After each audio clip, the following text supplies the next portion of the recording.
Surgical strike में जो बम गिराया गया था ना, पायलट ने देख के नहीं गिराया। यहाँ से ईरान पे क्या मारा था? मिसाइल मारा। मिसाइल मारने में, तोप मारने में, हवाई जहाज चलाने में इस ग्रिड का बहुत बड़ा योगदान हो। पायलट होता है, उसको बताया जाता है। पायलट गरियाएगा, पहले कहेगा रे चोट्टा ई अक्षांशवा पे कहवा निशाना लगाएंगे कि जो का क्षमता 500 किलोमीटर मारक क्षमता। तो पायलट को, पानी वाली जहाज वाले को, मिसाइल को, तोप को, जितना भी प्रोजेक्टाइल है हवा में जा रहा है, अक्षांश 90 को ऊपर होता है, 90 को नीचे होता है, आए को 0 डिग्री होता है। तो 90 90 180 आए को 181। ये बताओ तो बबुआ, ये क्या है? देशांतर। ये सब क्या है? सब देशांतर है। सब क्या है? देशांतर है। अब देशांतर में देखिए क्या है, 180 इधर है, 180 इधर है, 0 डिग्री बीच में। हाँ, तो 180 180 360 और एगो 361, लेकिन ये 360 होता है। ये एगो नहीं जुड़ पाता है। रीजन जानते हो क्या? कि 180 पश्चिमी और 180 पूर्वी, ये दोनों पीछे जाके एक दूसरे के ऊपर ओवरलैप हो जाते हैं। पीछे जाके एक दूसरे के ऊपर क्या हो जाते हैं? ओवरलैप। लेकिन ये ऊपर नीचे होने की वजह से ओवरलैप नहीं हो पाता। और देशांतर पीछे जाके क्या हो जाता है? ओवरलैप। जब दोनों को एक साथ जोड़ दिया जाता है तो इसे ग्रिड कहते हैं। क्या कहते हैं? क्या कहेंगे? ग्रिड। क्या कहेंगे? ग्रिड। क्या कहेंगे? ग्रिड। अरे क्या कहेंगे? ग्रिड। क्या कहेंगे? ग्रिड। और ये ग्रिड एक प्रकार का जाल बना देगा। क्या बना देगा? जाल बना देगा कि नहीं? ये एक प्रकार का क्या करेगा? नेट बना देगा। क्या बना दिया? नेट। और ये सारे जाल एक दूसरे से इंटरकनेक्टेड है। क्या है? इंटरकनेक्टेड है। तो ये जाल अपने आप में क्या है? इंटरकनेक्टेड है। इसी को कहते हैं इंटरनेट। क्या हो गया? पूरे पृथ्वी को छाप दिया, समझा? इसलिए इंटरनेट का लोगो भी देखेंगे तो ऐसे ही रहेगा। इंटरनेट का लोगो देखें ऐसे ही रहता, तो उसी को ग्रिड कहते हैं। मिसाइल मारने में, तोप मारने में, हवाई जहाज चलाने में इस ग्रिड का बहुत बड़ा योगदान होता है। हवाई जहाज जब हवा में उड़ता है तो कुछ दिखबे नहीं करता, ओकरा थोड़े पता है कि पटना कहाँ है। ना ना ना ना, ओका कुछ नहीं दो, देख के थोड़े आ रहा है, अंदाजे आ रहा है। अंदाजिया ही ले, उसको बस पता है कि पटना का ग्रिड कितना है, पटना का ग्रिड कितना है। तो उस जो पायलट होता है उसको बताया जाता है कि ये देशांतर है, ये वाला अक्षांश है और ये वाला देशांतर है। तो वहां का डिग्री बताएगा कि 15 डिग्री पश्चिमी, 13 डिग्री देशांतर। तो उसको अक्षांश भी बताएगा, देशांतर बताएगा, दोनों बताएगा कि खाली एगो बताएगा? अब मान के चलिए कह दिया कि हाई वाले अक्षांश पे देशांतर किस पे आइएगा? अक्षांश पे। तो भैया ये अक्षांश पे यहां भी आ सकता है, यहां भी आ सकता है, यहां भी आ सकता है। तो पायलट गरियाएगा, पहले कहेगा रे चोट्टा ये अक्षांशवा पे कहवा। तो कहेगा ए भैया हम देशांतर देना भुला गए थे, लीजिए यहाँ पे 15 डिग्री वाला पे। तो अच्छा हाई वाला है। कौन वाला? हाई वाला। तो पायलट अगर यहां होगा तो पहले बन बना के भागेगा हेकरा पे, और के बाद कहेगा कि चलो ई रेखा पे तो चल, अब एकरा से जाके यहाँ मिल जाते हैं। तो पायलट को, पानी वाली जहाज वाले को, मिसाइल को, तोप को, जितना भी प्रोजेक्टाइल है हवा में जा रहा है, उसको अक्षांश भी बताना है, देशांतर। एक को बता देंगे तो गरियाएगा। मान के चलिए उसको कह दीजिए कि आप 15 डिग्री पश्चिमी देशांतर पे उड़ो, तो कहेगा रे बैला ये 15 डिग्री हियां से शुरू हो रहा है, हियां तक जा रहा है, कौने अक्षांशवा तो बोल। तो कहेगा नहीं 0 डिग्री यहाँ पे। तो कहेगा ठीक है, 15 डिग्री देशांतर और 0 डिग्री अक्षांश, यहां आ जाएगा। समझ आएगा? तो दोनों देना है। क्या करना है? दोनों। मिसाइल में क्या फिट किया जाता है? यही मिसाइल फायर करना है ना, तो मिसाइल का स्ट्रेटेजिक कमांड होता है, खटाखट उसमें का निशाना लगाता है कि बताइए ये घुमा रे, ऐसे लगेगा। और निशाना लगाएंगे कि जो का क्षमता 500 किलोमीटर मारक क्षमता।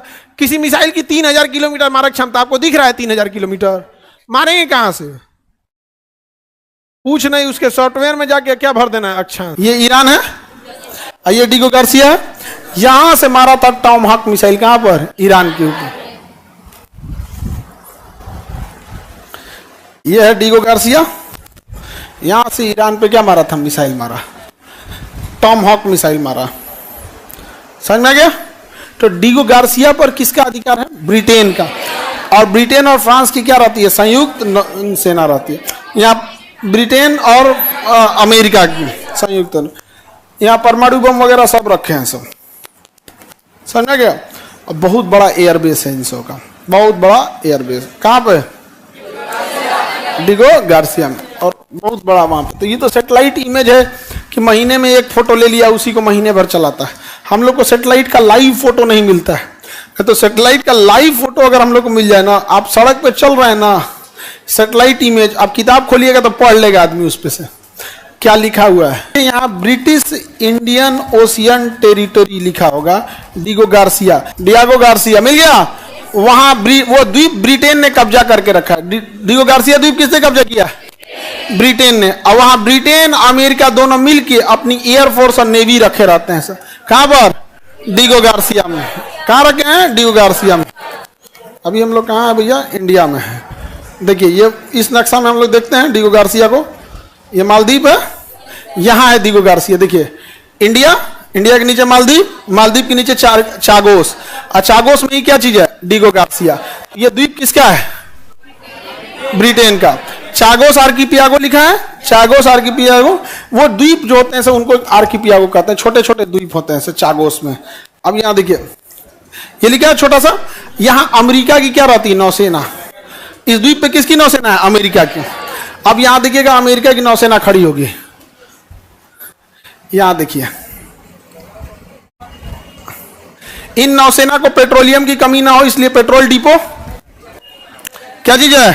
Petrol depot. इन लोग के लिए रहने के लिए बैरक, यहां देखो एयरपोर्ट है।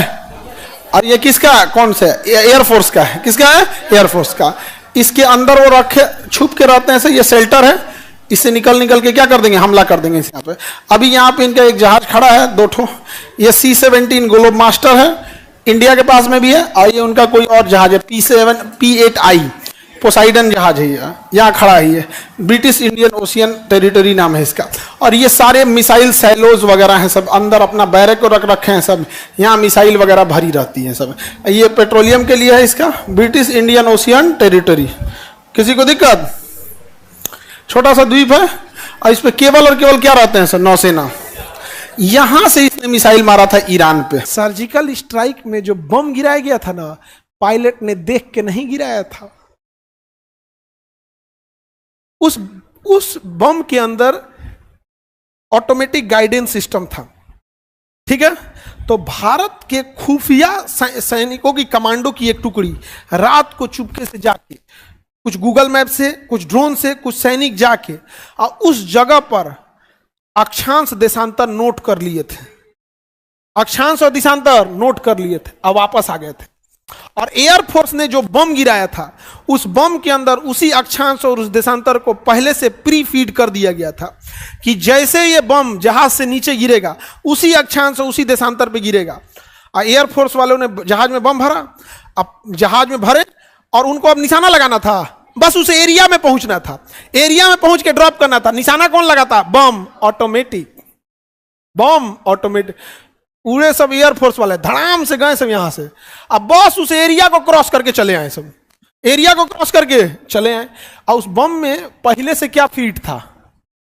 ऐसा वहां का एगो रनवे था, जहाज था, एयरपोर्ट यहां पर नूर खान करके ऐसा था।